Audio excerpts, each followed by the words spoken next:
Alors un accord va-t-il être signé entre Washington et Téhéran? On n'est pas encore sûr, mais le président américain, lui, est confiant.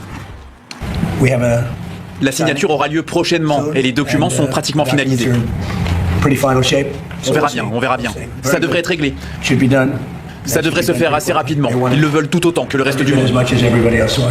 Est-ce que Israël veut de cet accord, Rina Bassist? Est-ce que ce serait un échec pour les Israéliens et pour Benyamin Netanyahou? Échec, je ne sais pas, parce qu'on se doutait, même en Israël, qu'il y aura un accord à un certain moment. Mais bien sûr, pour le gouvernement Netanyahou, ce n'est pas du tout l'accord qu'Israël aurait voulu voir. Et maintenant, le Premier ministre est dans une situation très compliquée, parce que les États-Unis, et surtout le président américain, il est venu, si vous voulez, en secours d'Israël 2 fois contre l'Iran ces derniers mois. D'abord, la guerre de juin 2025, après, et maintenant, depuis le 28 février. Et donc, c'est très difficile de mettre encore des exigences, des conditions face à Washington. Et Israël, surtout M. Netanyahou, est forcé d'accepter le fait qu'il y aura un accord s'il veut ou pas. Alors, il essaye de faire contre-fortune, enfin, il essaye de dire qu'il est d'accord avec Donald Trump. Tant que je serai Premier ministre d'Israël, l'Iran n'aura pas d'armes nucléaires. Il existe entre le président Trump et moi un accord total sur ce sujet. C'est ce que disait Benyamin Netanyahou le 12 juin sur X. Romain Siura, quand il assure cette totale adéquation, il veut faire quoi, Benyamin Netanyahou? Il veut convaincre? D'abord, il a raison. Tant qu'il sera Premier ministre, Israël n'aura pas d'armes nucléaires, puisqu'il ne restera pas Premier ministre plus que quelques mois encore. Donc ça, il n'y a pas de risque. Aux prochaines élections, sans parler évidemment du tribunal et d'une possible sentence de prison. Écoutez, voyons les choses telles qu'elles sont. Donald Trump est en train de lâcher Israël, et cela pour plusieurs raisons, et cela m'inquiète beaucoup pour l'État hébreu, pour le futur de l'État hébreu. Donald Trump est en train de lâcher Netanyahou parce que Netanyahou était devenu le caillou dans la chaussure de Trump sur le chemin de ces négociations et de cet accord. N'oublions pas que Trump supplie les Iraniens de lui donner un accord, un bout de papier, même un mauvais accord, ça sera un mauvais accord, afin qu'il puisse s'en tirer un minimum la tête haute face aux Américains et passer à autre chose. Il lâche Israël, 3 raisons. D'abord, Trump est fatigué d'être moqué tous les soirs à la télévision en étant traité de marionnette de Netanyahou qui l'aurait. Oui, mais l'inverse c'est vrai aussi. On a dit que Benyamin Netanyahou était la marionnette. Oui, mais à la télé américaine tous les soirs, ça a vraiment agace Donald Trump, croyez-moi. Deuxième chose, Netanyahou devrait quitter le pouvoir, peut-être se retrouver devant les tribunaux, et ça, Donald Trump n'aime pas trop être associé à ce qu'il appelle un loser. Mais surtout, Israël n'a jamais été aussi impopulaire aujourd'hui aux États-Unis, auprès de l'opinion en général, mais aussi de la communauté juive. Donc bref, Trump n'aura aucun remords pour lâcher ce caillou dans sa chaussure. Donc fin du débat avec vous, Romain Siura. Pour vous, il va le lâcher, Benyamin Netanyahou. Est-ce que vous êtes d'accord, Rina? Mais il a déjà lâché. Pour vous, c'est déjà aussi plutôt, c'est pas tellement contre Netanyahou, je pense, ou contre le gouvernement israélien, c'est surtout la question des priorités du président américain. Et là, sa priorité, c'est effectivement l'Iran. C'est pas Israël, c'est même pas le Liban. C'est même pas l'essor du Liban qui est sa priorité. Lui, il veut un accord à tout prix. Et s'il faut lâcher Israël, s'il faut forcer la main de Netanyahou sur la question de Hezbollah, qu'il sera ainsi. Alors, on va y revenir, mais on va revenir déjà sur ce coup de fil. On en a beaucoup parlé. Effectivement, c'était le 1er juin dernier. Tu es complètement cinglé. Sans moi, tu seras en prison. Je te sauve la peau. Et encore, c'est la traduction française peut-être édulcorée de ce coup de fil de Donald Trump à Benyamin Netanyahou. Alors ça a été fuité par la Maison Blanche. C'est pourquoi? C'est pour dire que vraiment ça va pas, pour dire aux Iraniens ça va pas, ou est-ce que c'est vraiment une rupture entre les deux? C'est toujours le côté mafieux de cette présidence et de Donald Trump. Il aime mettre en avant les menaces qu'il peut proférer à l'encontre de ses ennemis ou de ses amis et de ses alliés. On se rappelle de ce qui avait été dit sur Emmanuel Macron. Donc c'est un moyen de pression, c'est un moyen d'humiliation, c'est ce que j'appelle le comportement mafieux de cette présidence. Mais une fois encore, et Rina a tout à fait raison, c'est pas tant Netanyahou, sa priorité, c'est l'Iran.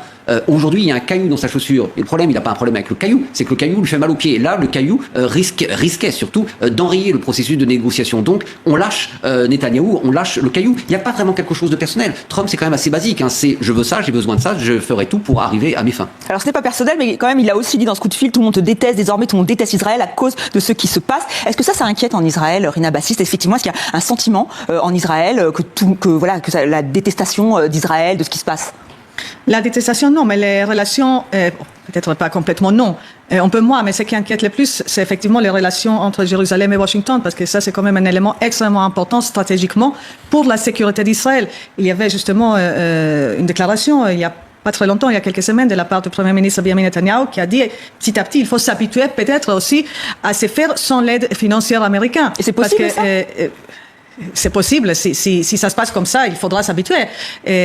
Il faut dire quand même, les Américains, ils ont un certain intérêt à garder cette aide américaine, parce qu'Israël, selon les conditions de cette assistance financière, est forcé de dépenser ça sur des munitions et des avions américains. Donc c'est quelque chose qui bénéficie justement l'industrie américaine. Mais on peut s'imaginer une situation qu'au moment, cette aide est toujours décalée sur une période de 10 ans. Peut-être à la fin de ces 10 ans, peut-être il y aura d'autres paramètres. Et on sait très bien que le président américain, de façon générale, il veut plus aider financièrement évidemment d'autres pays. On a bien vu ça avec les USA qui étaient complètement fermés. Et donc voilà. Et donc il y a ces relations stratégiques entre les deux pays, mais en Israël, on se doute que ces relations, ils vont subir des transformations, des changements, et il faut s'y préparer. Oui, subir des transformations. Vous évoquiez à l'instant, Romuald Siorak, le fait qu'une majorité d'Américains ont une opinion défavorable d'Israël. Il y a eu ce sondage sorti par le centre de recherche Pew, c'était en avril 2026. 60% des Américains, alors plus du côté démocrate que républicain. Est-ce que justement ces relations elles sont en train de changer? Est-ce que ça inquiète la communauté juive, notamment aux États-Unis? Écoutez, le gouvernement de Netanyahou est très impopulaire auprès de la communauté juive américaine. Et effectivement, cela inquiète tous les amis d'Israéliens, tous les amis d'Israël, moi y compris.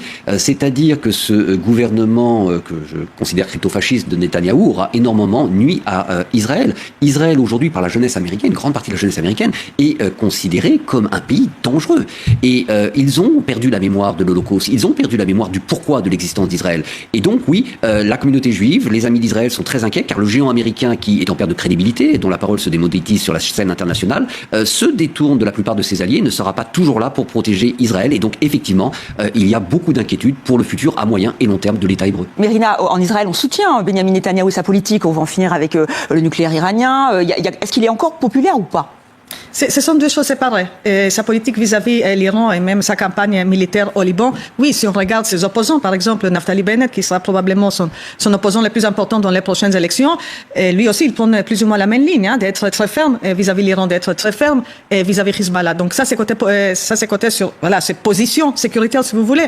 Mais sur la popularité de Benyamin Netanyahou, non, on peut pas dire que il est très populaire. Au contraire, les élections qui sont prévues soit pour septembre, soit pour octobre prochain, si on regarde les sondages, ça c'est pas nouveau, il n'aura pas une majorité. Il lui faudra 61 membres de Knesset pour constituer un gouvernement de majorité dans le Parlement israélien. Et si on compte maintenant sa partie Likoud avec ses partenaires, il n'y aura pas 61.